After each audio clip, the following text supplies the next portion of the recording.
Olá, sejam todos muito bem-vindos, muito bem-vindas a mais uma edição do Empreenda-se, o podcast da Associação Empresarial de Itajaí. Eu sou André Pinheiro, jornalista e assessor de comunicação da entidade. Neste episódio, falaremos sobre empreendimento na área da saúde e as perspectivas de crescimento e desenvolvimento econômico. Continue conosco.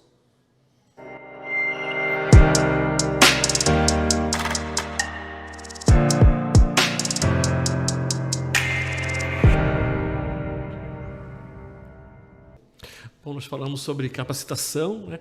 E eu separei aqui uma pergunta que ela interessa para empreendedores de todos os tamanhos e todos os segmentos que certamente vão estar acompanhando o nosso programa, que é uma questão em relação às contratações. Primeiramente, como funciona o RH da Unimed, né? Que é um grupo, uma empresa cooperativa que é referência para várias outras. E como vocês lidam com uma dificuldade que muita gente enfrenta, que é a contratação e a retenção dos talentos?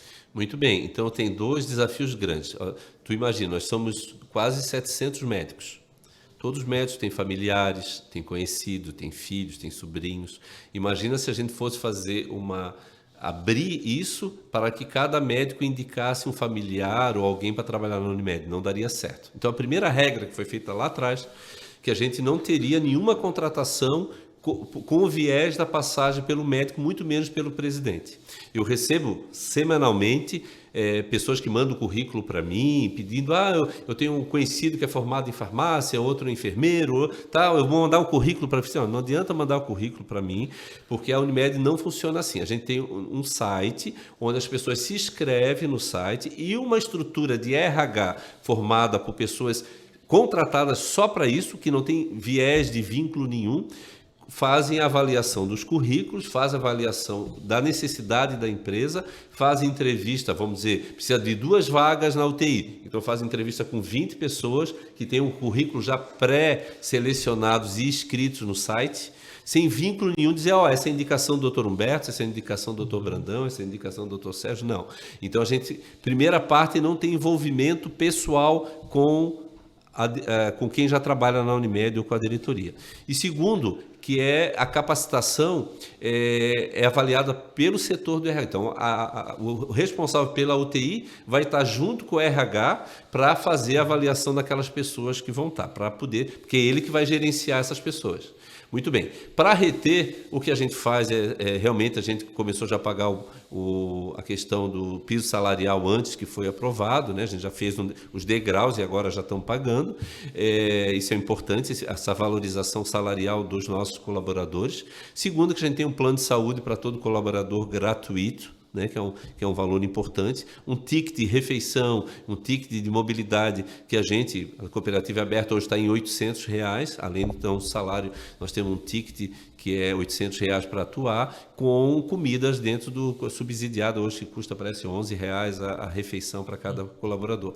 Então, a parte alimentar, a parte do ticket, a parte do benefício do plano de saúde, que também pode botar seus familiares com subsídios, né, que é uma coisa importante, e capacitação dentro da cooperativa.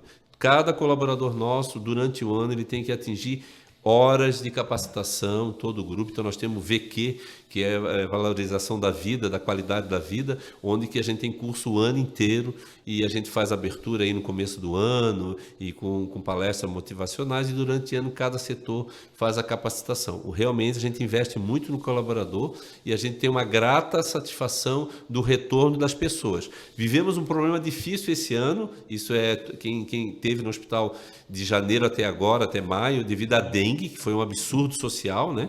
Isso a culpa não dá de achar culpado o público, isso são as pessoas estão mais tempo hoje batendo selfie no Instagram do que cuidando das suas casas, né? E vasos que não são cuidados e não são limpeza do quintal, então isso é uma necessidade humana, as pessoas têm que cuidar, porque a dengue foi um absurdo que está acontecendo com a dengue aí nos primeiros... o mês de abril a gente teve 850 pessoas confirmadas com a dengue na Unimed. São pessoas que têm plano de saúde, é uma classe social B e C. Até há também. Tem 850. Imagina toda a população, quantos casos de dengue, que é uma doença grave, uma doença que pode matar, é uma doença que limita trabalho, é uma doença que deixa a pessoa sofrimento, é uma doença que se tiver uma recidiva depois de alguns meses pode dar a dengue hemorrágica. Então, ano que vem, eu estou muito preocupado com o verão do ano que vem, o verão de 24, 25, com a residência. A população e o órgão público não tratar muito bem essa dengue, né, vão ter vários problemas e lotou o hospital, né? Então, como tu chega no restaurante num domingo, dia das mães, é complicado tu achar uma mesa, né? Então, e numa segunda-feira não é, o hospital não funciona assim. O hospital, tendo gente o tempo todo, a gente não sabe o que vai chegar. 800 e poucas pessoas tiveram o caso confirmado, foram 850 pessoas a mais a serem atendidas, que normalmente não seriam atendidas se não tivesse contato com o vírus da dengue. Então, a nossa região ela tem essa preocupação de um crescimento muito maior do que a estruturação pública da nossa região, tanto para a mobilidade, quanto para a moradia, por isso que o preço dos apartamentos aqui explodiram, e quanto o plano de saúde, né? Então, ter saúde aqui é caro, ter educação é caro, olha a dificuldade em creche para te conseguir vagas, né? Toda a dificuldade de pessoas que vão para o setor público. Então, nós temos que repensar a nossa região. Então, não só quem for eleito para isso, não só os órgãos públicos, mas a privada também tem que pensar na nossa região, porque é um crescimento desproporcional. Tal. Ninguém se aposenta vai morar em Lages nem em Caçador, né, pessoal? É verdade. O pessoal quer vir morar em Itapema, Balneário e aí Itajaí, né? Então o senhor acredita que a gente deva ou precise rediscutir o nosso modelo de organização e gestão em nível municipal e regional? Eu acredito que tinha que ter um conselho regional, porque Itajaí e Balneário estão muito juntos, como Navegantes também e Itapema. Essas 4 cidades deveriam ter um conselho regional para fazer um planejamento de crescimento da nossa região, que um reflete o outro, né? O Ruth Cardoso em Balneário vive lotado de pessoas que moram em Camboriú, que vão para lá, para Balneário Camboriú, que vêm de Itapema para Camboriú, para Balneário Camboriú. E o Marieta está com uma área toda pronta ali para ser aberta, e ainda não foi aberta, já poderia ter sido aberta lá na temporada. Então não está havendo uma organização e um empenho disso do setor público, e o privado tem que ajudar para poder esse crescimento ser planejado, que se não for nós vamos ter alguns problemas de causa aí durante o ano.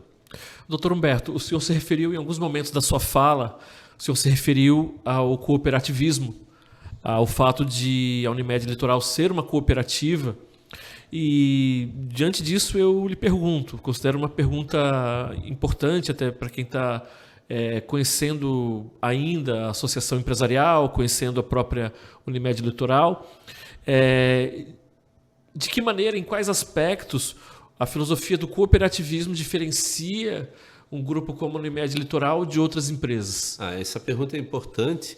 O cooperativismo é uma filosofia que iniciou lá com os tecelões na Inglaterra, que viram, com a mudança da Revolução Industrial, uma necessidade de se organizar em grupo para poder vender os seus produtos e dividir máquinas que seriam mais baratas. Porque se cada um comprar uma máquina, então cada médico vai ter um hospital. Seria impossível.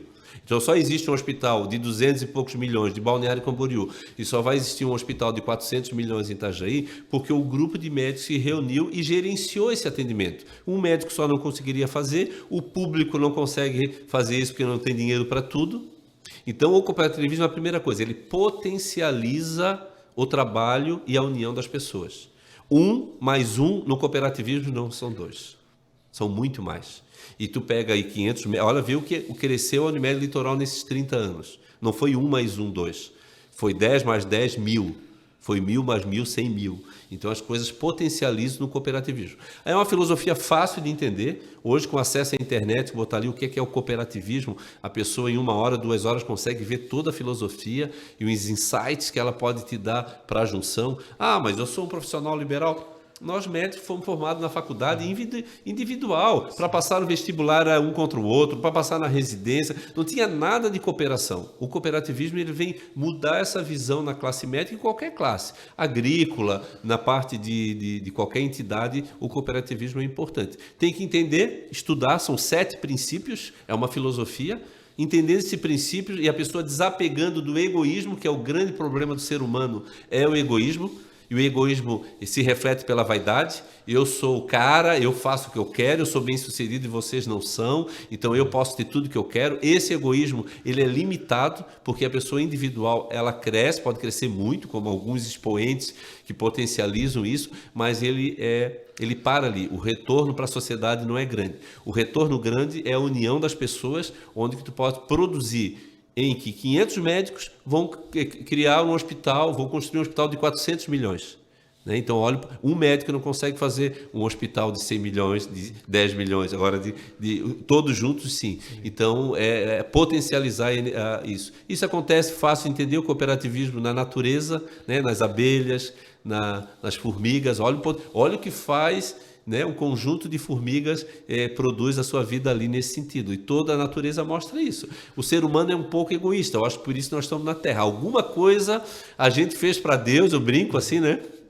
Alguma cacá que a gente fez para Deus, não, agora vocês vão lá para aprender a não ser egoísta e aprender a viver juntos. Então esse é o grande desafio do ser humano, aprender a trabalhar em conjunto, a se aturar, a ter tolerância, a se ajudar, a ser mútuo para produzir, porque com esse crescimento da população, com esse crescimento da nossa região, se nós não tiver união e trabalhar cooperativamente e se cooperar entre as entidades, saúde, educação, meio ambiente, crescimento, com sustentabilidade, nós vamos passar vão ter muitos problemas de viver aqui. Isso a gente não quer, né? Tá certo. Doutor Humberto, falando um pouco sobre empreendedorismo, mais diretamente assim. O que é empreendedorismo para você e quais qualidades ou características deve ter um bom empreendedor? O empreendedor, ele tem que ir voltando àquela palavra inicial que eu quis deixar cifrada, que é a necessidade, né? O empreendedorismo vai defender da necessidade. Se a minha necessidade é vencer na vida e ter uma Ferrari e um iate de 50 milhões, a minha necessidade vai ser voltada para esse ponto. E aí eu vou empreender em busca disso. Pode ser que o resultado seja uma vida egocêntrica, atropelando as coisas para mim conseguir ter uma Ferrari e um iate. Se a minha necessidade é trabalho de uma entidade de pessoas para produzir para a sociedade um bem público e um bem de trabalho para essa entidade, que pode ser médico, dentista, advogado, engenheiro, professores, de qualquer área, essa necessidade eu vou empreender em cima disso. Então, a necessidade vai definir que caminho do empreendedor vai ter. Claro que a liderança, o foco e a habilidade das pessoas são diferentes. Nem todo mundo nasceu para ser goleiro, nem todo mundo nasceu para ser meio de campo e nem todo mundo nasceu para ser centroavante. Então, nas empresas, a gente nota essa qualificação das pessoas. E tem que ter a habilidade de entender onde que eu posso jogar, o que eu posso atuar. Então, o empreendedor tem que ter essa visão de saber quem vai trabalhar com ele, o que pode delegar para cada um e qual é a necessidade que a tua missão como empresa ou como indivíduo vai atuar na necessidade. E aí as luzes vão acontecendo, as portas vão surgindo, né? Quando o nosso hospital começou a atuar em Balneário, que já começou a chegar na lotação, tinha dia que já não dava de marcar muita cirurgia porque faltava leitos, a primeira coisa que eu fiz foi pegar o meu carro e começar a andar por Itajaí para procurar terreno. Até que um dia alguém falou, tem um terreno assim, assim, assim, que ia ser E a gente foi atrás e aconteceu. Então, eu não acordei do nada e tive a necessidade de comprar um terreno para fazer um hospital em Itajaí. Não, isso é um sonho que vem lá de trás, desde o começo da Unimed, que vem se fortalecendo e agora, por essa necessidade, vai se consolidar ali no Hospital de Itajaí. Ter sonhos é fundamental? Fundamental. Sonhar sempre. Quem sonha não vive, né? O ser humano é o único que consegue projetar o futuro. Isso acontece, promove duas situações. Promove ansiedade, medo. Será que o avião que eu vou pegar vai cair? Será que o meu filho está no colégio e vai quebrar o braço? Então, isso gera sofrimento. Projetar o futuro e um futuro irreal, ele gera sofrimento porque tu tens medo daquilo. Mas é fundamental projetar o futuro com visão de necessidades. E aí tu consegue ir atrás daquele sonho. Então, o ser humano tem essa capacidade de projetar o futuro, que gera ansiedade, mas também gera oportunidade. Então, a gente tem que modular isso. Ansiedade, todo mundo pode ter numa dose baixa, para não ser doentia, e também não pode ser megalomaníaco de querer construir uma coisa que não possa, e que realmente aí o transtorno do resultado vai ser grande. Então, tem que saber dosar o sonho e dosar a ansiedade. Falando de sonhos e de oportunidades, quais seriam os seus conselhos ou as suas recomendações para os jovens empreendedores, aquelas pessoas que estão começando a empreender agora? Primeiro, entender a sua missão de vida. Procurar reavaliar se aquilo que ele acredita, que ele quer como vida, é verdadeiro e é valoroso. Como eu lhe falei, meu projeto de vida é ter uma Ferrari e ter um iate. Esse é um projeto de vida. O meu projeto de vida é atuar na área da educação e promover educação para as crianças, é na área da saúde e atender os idosos, é na área do transporte público melhorar a vida das pessoas. São missões diferentes. Eu tenho que entender qual é a minha missão e o que é que... mas eu quero ser feliz. Felicidade é um termo que cada vez as pessoas estão entendendo mais que não é uma necessidade humana, é um acontecimento, porque felicidade são momentos, como a tristeza, como a dificuldade, como o desafio. A felicidade faz parte disso e ela não pode ser a busca inteira da felicidade, porque a gente não vai conseguir, né? Então a gente tem que ter a missão real da gente, a busca da sua verdade, né? Qual é a minha verdade? O que eu quero ser? E aí entender a tua aptidão. Eu sou líder, não, eu sou uma pessoa empreendedora da área da saúde, da área da educação, da área do comércio, então a gente tem que entender a sua missão. Então o que eu recomendo ao jovem, valorize, vai pelo lado bom, ajudar as pessoas, né? Ter a missão de ser útil para a sociedade, a gente não está sozinho, né? E o egoísmo é sofrimento. O egoísmo de cada empreendedor, de cada pessoa, vai gerar sofrimento para ele, para quem está em volta dele e pior para a sociedade, porque o egoísmo gera sofrimento. Bom, nós estamos nos aproximando do final do nosso episódio e eu agora abro espaço, doutor Humberto, para suas considerações finais para os nossos espectadores. Primeiramente, a gente não usou essa palavra aqui ainda, é o otimismo. Eu sou uma pessoa otimista por natureza, por essência. Esse otimismo me faz acreditar que as coisas que deram errado podem ser melhoradas. Então, os problemas nunca vão deixar de existir, eu entendo como desafios. Mas o otimismo de construir uma sociedade melhor para que meus filhos e meus netos... Hoje é se comemora o dia do avô, né? Eu já tenho 2 netos, a minha filha está grávida do 3º neto aí, então eu estou de parabéns aí para o dia do vovô. E é fazer uma sociedade melhor para as pessoas. Então, o otimismo de a gente poder construir. Aí tem gente que é pessimista, que fala, mas tem a guerra da Ucrânia, o Brasil está dividido, questão política...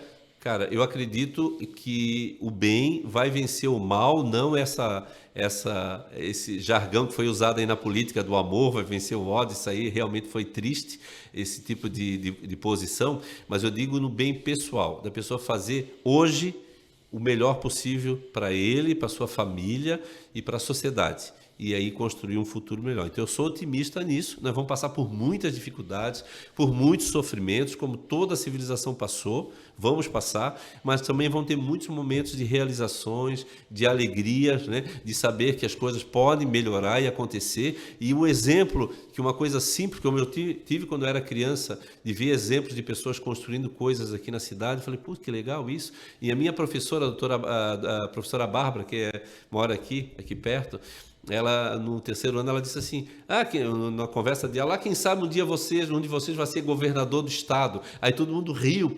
Aí eu falei, mas pode ser, né? Porque o governador do estado um dia já foi criança também, né? E hoje eu não me imaginava presidente da Unimed, uma entidade de hospital responsável por tantas coisas, que foi acontecendo. Então, cada um do jovem pode ser o que ele quiser, mas vá pelo caminho do bem, o caminho de um propósito e um caminho de uma missão pública para a gente produzir um bem público aqui para a nossa região.